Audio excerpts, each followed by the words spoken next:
The NFL draft just blew through our city, attracting over 500,000 folks. It's the biggest event ever to hit Nashville. Just 5 days earlier, the resurrection of Jesus was the central focus of churches here in the area. I found the juxtaposition of these two events striking. What does the draft have to do with Jesus? What does the resurrection have to do with football? Here are my 3 connection points. Number 1, there are echoes of the resurrection in all sports. Now, as a former high school coach, a running coach of track and cross country, I saw endless parallels in the gospel with athletics. This was only repeated in my experience of the NFL draft.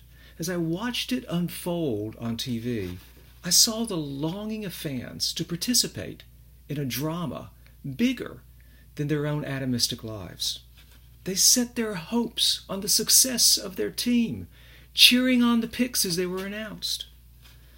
They dressed in the team colors, identifying themselves with that team, and they traveled those long distances, showing their commitment to that team's cause.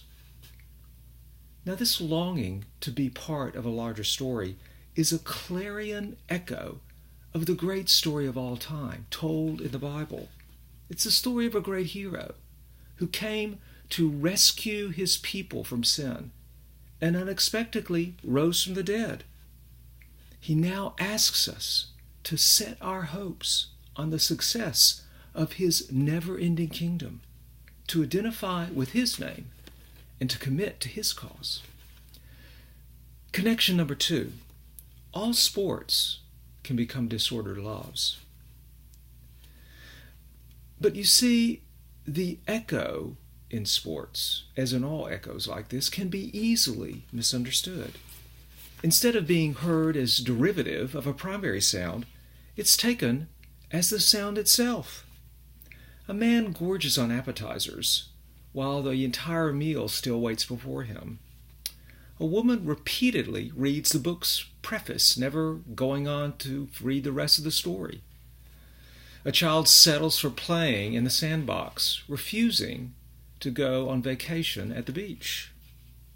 There's a fundamental misunderstanding in all of these, so fundamental that it actually looks rather foolish. We are loving in a disordered way. Now, when I think about sports, especially football, and how it's viewed in our culture, I see the same sort of foolishness. To turn a derivative goodness into something primary sounds the alarm for what I call an impending disaster. It becomes a disordered love. Disordered because it sets up penultimate things as ultimate, but also disordered because of the chaos it unleashes in a person's soul. The time, energy, and money that's sometimes put into sports can never return those promised dividends. But with the resurrection of Jesus, something new has happened. There is a new order being unleashed in the world, and the gist of this new order is ordered loves.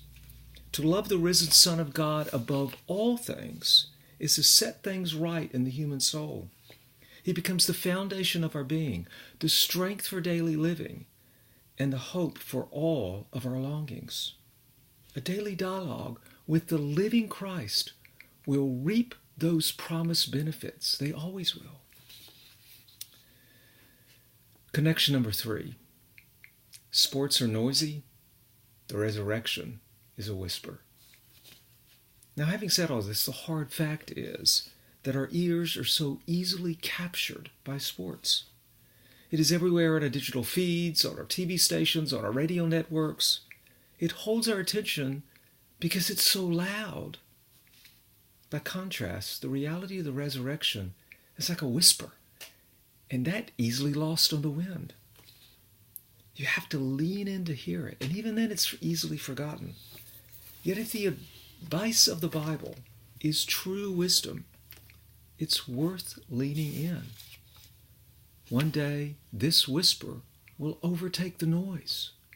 One day the resurrection will redefine all of reality, including sports. Even now, that redefining is happening in those who are choosing to lean in and listen. The kingdoms of this world will certainly become the kingdom of our Christ, and he will reign forever. Yes, Lord, so let it be.